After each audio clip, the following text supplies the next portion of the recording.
Hello everyone, thank you for taking the time to check out my channel. Welcome to another vlog. It is a beautiful day today. Now, I'm going to be doing some more testing with this camera. I haven't been able to do a whole lot with it since I did that one. I think it was like maybe turned out to be like a 10-minute vlog. But I haven't been able to do a whole lot with it. So I'm going to do a little bit more testing today. I'm not 100% sure whether or not I'm going to keep this camera or return it and get the Nikon, but hopefully I'll figure that out by the end of the day. But yeah, it is gorgeous out. Look at that. Beautiful. There are a lot of different things to consider when thinking about returning the camera and getting the Nikon. The Nikon has some features that the Canon doesn't. The Nikon is actually a newer model. The Nikon came out, I think, 13 or 14 months, a little over a year after the Canon, so it's a little newer. Here's one instance where I would actually want the Nikon. My battery's almost dead, and in order to charge the battery, I have to go home, take the battery out of the camera, and put it into this charger that came with it, and you know, plug it into the wall and charge it that way. The Nikon runs off of AA's, which initially I really did not like. I don't like having a camera that runs off of, you know, like actual batteries like AA's and whatnot. I'd rather have, I don't know what they're called. The lithium batteries, whatever. I'd rather have that. But my battery in this camera is about to die. If I had the Nikon, I could just pull out the batteries, which would be rechargeable anyways. I'd get them. You know, I'd get the rechargeable batteries and the same kind of deal. You'd have to plug them into the wall, whatever, but I could have an extra set with me for emergencies and just, you know, pop those in. Not so with this one. Another thing is the Canon's a little lighter, so it's easier to travel with. Yeah, I don't know, a lot of different things to consider. I will tell you one drawback to having the bigger point-and-shoot super zoom camera, which is what both of them are, the Nikon and the Canon. The Canon here, they're bigger. It's harder to go in public and film, you know, and try to be inconspicuous about it. It's very obvious what you're doing. So, you know, with that being said, I'm about to head into Walmart, and normally I'd love to be able to do some, you know, vlogging wherever I go, but it's harder to do that when you have a big camera, but yeah. All right, I am actually a little scared at the moment. I just pulled out of my garage. I'm headed to a waterfall in Minnesota to get some shots. I gotta stop by Best Buy and look at it, camera, but I pulled out of my garage and I heard this really loud buzzing sound, right? And I looking back, and there's one of the biggest damn bees I've ever seen in my life in my car. So I had to pull over really quick and try and get them out of here before I got stung. Ugh. I hate bees. I absolutely hate bees. Alright, now before I head out to the waterfall, I am taking a quick stop over at Pettibone Park. And the Pettibone Lagoon back here used to be really good for fishing. Used to be. But the city started renting out a lot of kayaks. They have a new kayak rental place and canoes and paddle boats. And that place kind of ruined the lagoon, in my opinion. There's so many kayakers and crap out there now. Usually, it's not open today, that's why I'm gonna take a stop down here and try to do a little fishing, but usually, I mean, there's so many kayakers out here. I mean, it's hard to catch anything. All right, guys, I have not caught a single thing. So we are at the waterfall. I wanted to get a little bit of footage out here before I head over to Best Buy, and a couple of pictures. I will take a couple and I'll throw them in right here.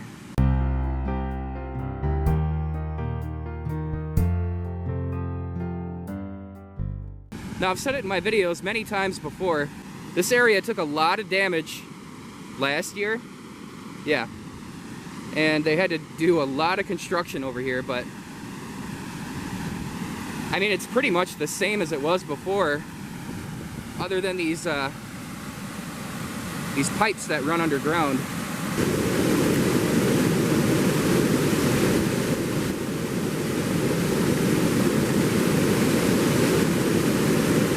This right here is the side of the waterfall. You can actually climb up it. It's actually easier to do so now after they did all the work over here. Before it was pretty hard to climb up. I mean, not that hard, but hard enough. I've heard there's a cave up here. I've never actually seen it myself. There are so many good things about this camera. I don't want to be negative about it, but it takes great video. It's way better than my Sony CyberShot.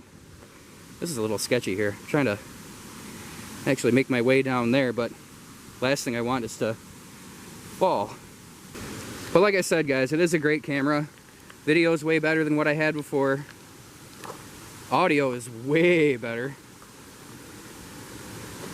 But I will say that the zoom, once you get to a certain point, it's really shaky. I mean, what's the point of putting a 50 times zoom on something if when you zoom in that far, you go to take a picture, the camera is just, it just won't focus. I just don't see the point.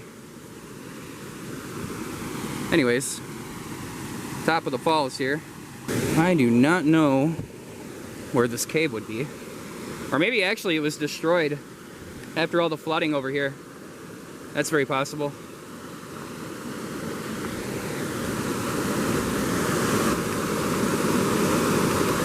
I'm not really gonna look for it too hard. I got a lot of stuff I gotta do today, and yeah.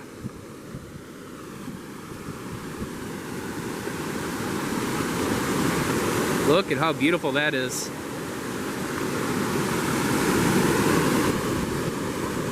I bet at some point people would come up here and jump off into the water. I would never do that. I've done it before, not at this waterfall, but I've done it at a different waterfall. But like I was saying, it was actually a waterfall that was in, I don't know, I can't remember. It was like an hour away from La Crosse. But it had a swimming hole, and then, you know, it was fed by a waterfall. And I jumped off the cliff of that into the swimming hole. I'm actually very lucky I didn't get hurt. Oh, this is the cave. How in the hell do you even get into it? I don't know if you guys can really see too much in there, but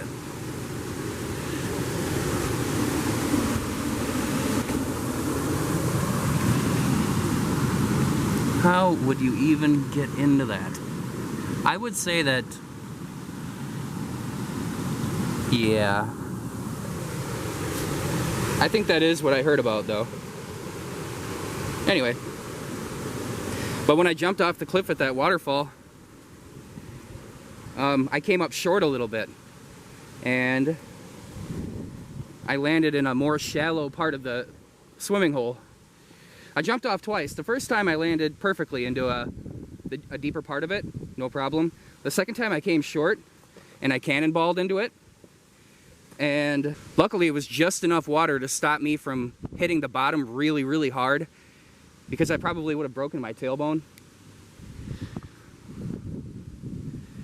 God, it's so beautiful out here. But actually, that waterfall and the swimming hole is completely off limits now. The guy that owns the property does not let people on his land anymore. But it wasn't city owned or anything like that. It was a private property, but this guy opened it up, put picnic tables out there and whatever, let people in. But from what I hear, like, people were trashing it, leaving beer cans everywhere.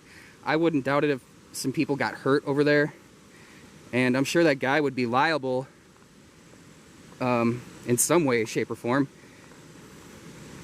for people being injured on his property. I'm not really sure, though.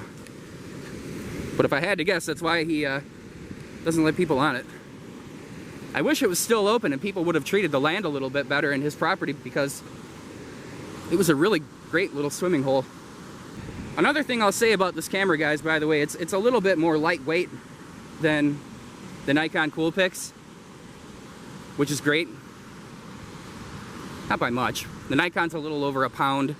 This one's a little under a pound.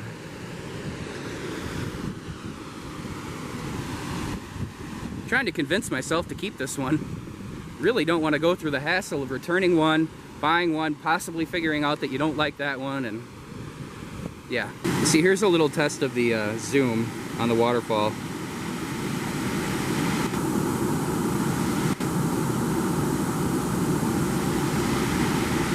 See, not too bad right now, but it all depends on what you're zooming in on. If you're zooming in on something really, really far away, it does not work that well.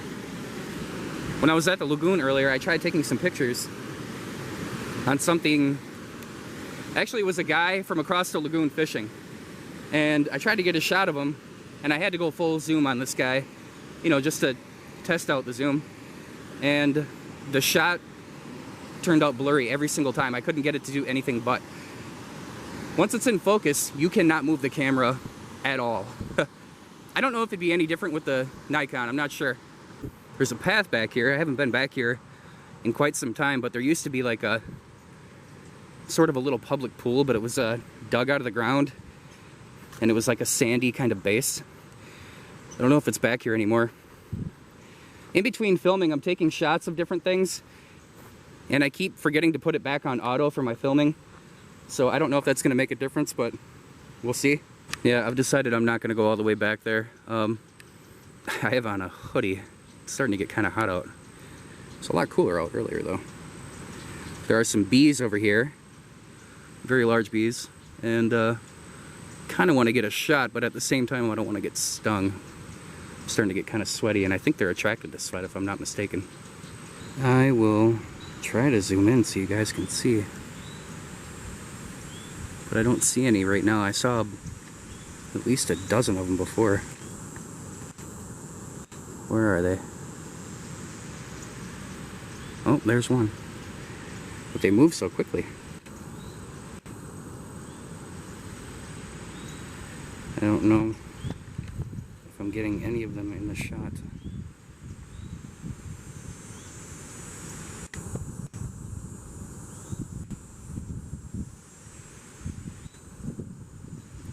Yep, there's one.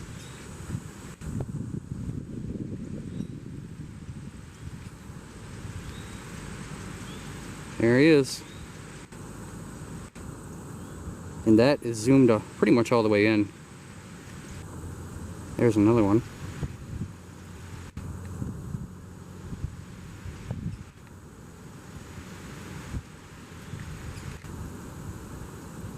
I don't know if I said, guys, but when it comes to the zoom and being able to take pictures, I mean, that's not why I bought this camera. I didn't buy it for photography. I do like taking pictures and stuff like that, but I bought it to film YouTube videos. And returning a camera for not being able to take very good pictures when it's fully zoomed in, that seems stupid to me when I didn't even buy it for that in the first place.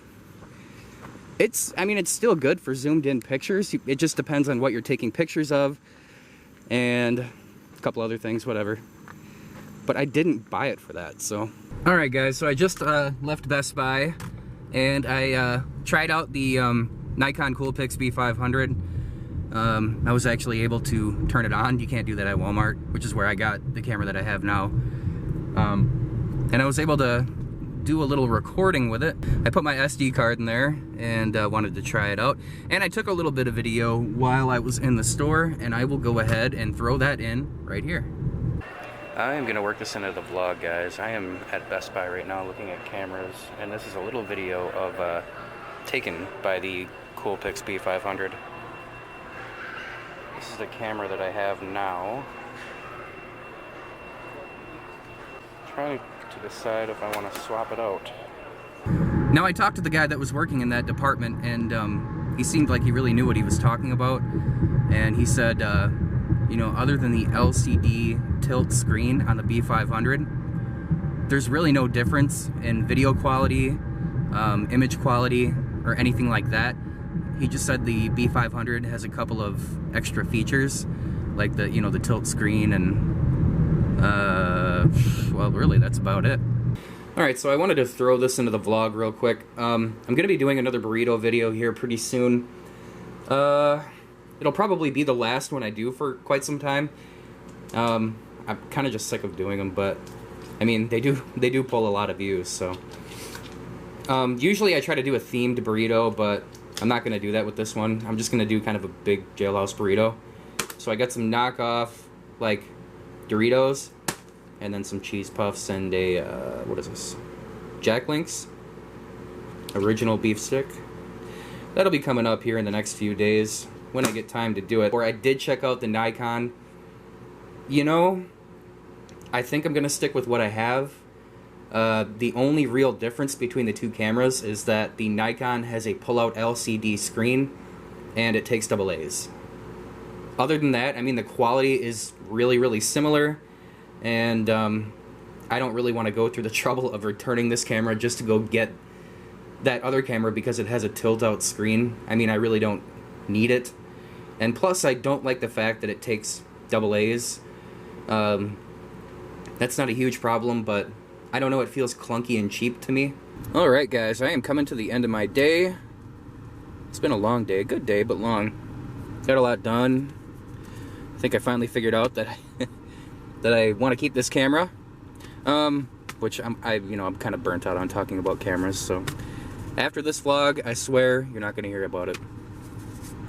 I'm going to mail off these Super Second Chances, and if you're unfamiliar with what these are, in Wisconsin, if you buy $5 worth of lottery tickets and you lose on them, you can mail $5 worth in per entry for a chance to win $1,000. We've actually won that before. Alright guys, I'm going to go ahead and end the vlog here. I'm actually about to start getting dinner ready. I have these chicken thighs that are seasoned with, God, what is it? Like a garlic and herb type thing? Yeah. Gotta thaw them out, but what I'm gonna do with those is I'm gonna bake them, but first I'm gonna put a little olive oil in a pan and then sear the seasoning onto the skin. I'll probably put it on medium-high heat and sear the seasoning on for maybe 30 seconds, something like that, and then put them in the oven at 400 for about 40-45 minutes. I'm gonna make some mashed potatoes and I don't know, maybe some steamed broccoli or something like that. I'm not sure. Alright, well, thank you so much for watching. Please take a second, like the video, comment, subscribe, check out my other videos. Have a good day.